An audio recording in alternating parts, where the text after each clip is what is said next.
Hi, I'm Ed Sperling. I'm the editorial director of Semiconductor Manufacturing and Design. I'm here with Michael Buehler-Garcia. Michael, what's new in DFM? It affects a lot. But first, I'd like to say, Ed, welcome to Mentor's new corporate headquarters in Silicon Valley. Appreciate you coming by to our new campus here in Fremont so we can take advantage of some of these new lights. For DFM, the changes are not so much that it's new, but how it affects more than just the advanced users. What we have seen since 65 nanometer is some of the early adopters of the nodes have been using DFM in their flows as a competitive advantage. As we move down to 28 nanometers, that has now become something that everyone needs to use because the complexity is higher and contextual placement matters. Starting first with intellectual property for the hard IP up until the higher levels. Now we're seeing DFM effects coming at the metal and SoC layers, which now makes it an issue for all the SoC designers at advanced nodes. When we start getting into 3D and actually even 2.5D, who does what in terms of the back end, the front end? How does that get divided up?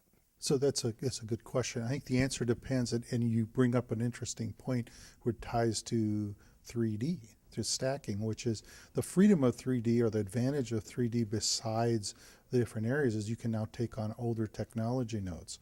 So then the question becomes which one of those chips, which one of those blocks matter as far as DFM.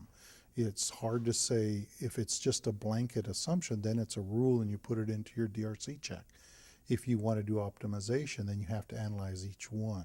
So the industry has to deliver tools that let you do this trade-off quickly, but also integrate into all the different flows and the different cockpits the designers use. This is an industry where we're used to throwing things over the wall, though. The hardware guys would throw it over the wall to the software guys who would throw it over a wall to the verification guys who would throw it over the wall to the manufacturing guys. Now, how do we start dealing with all those transitions? DFM kind of highlights the reality of, yes, officially things got handed over the wall until you had a crisis, then everybody had to work together to figure it out. So there was the official hand throw it over the wall, and the reality of people had to work together all the way back from quarter micron and beyond. But for DFM, what it does is it highlights the need for the responsibility of owning the problem for everybody up and down the design flow. So in other words, decisions made at the highest level architectural trade-off have impact on design now, on manufacturing. Another issue which comes up very often when we start dealing with 2.5D and 3D stacking is how do we deal with the testing side of this? 3D gives people more options. There's a ongoing debate on whether people do a full integration on a single chip, or they now have the option to break the chip up into multiple different designs from different foundries, different process nodes. The decision then is how do I merge these together to ensure that they are actually talking to each other properly. And there are products that were announced by different members of the supply chain, with TSMC driving a lot of that at DAC with their announcements on 3D. Primarily 2.5D is the interface point. The question is, we think we have the design areas resolved. What really happens is how do you test this? How do you ensure that your test times are fast enough, yet still capture any errors to make the financial side of the strategy work?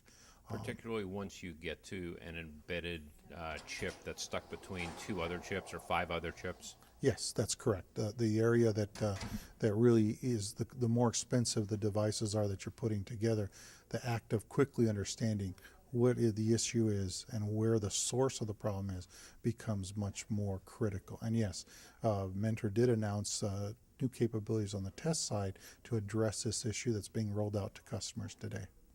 So what happens if you have two known good die and you think they're going to go together and you just assume that it's not going to be a problem, but somewhere down the road you do run into a problem? Will the test actually understand that there is a problem going forward? Well, it depends what type of problem it is. The question of latent reliability issues has been an active debate even on single chips. So but having the ability to use the BIST and the JTAG ports to get full coverage, as much coverage as you'd like, is a key advantage of what Mentor's offering in the test market. The other more simple question we have is I'm putting two chips together from a design standpoint, and how do I know that this pinout has the same name on two chips on two nodes really is talking to the right port on the interposer? From a design standpoint, when you look at this, what's the biggest problem?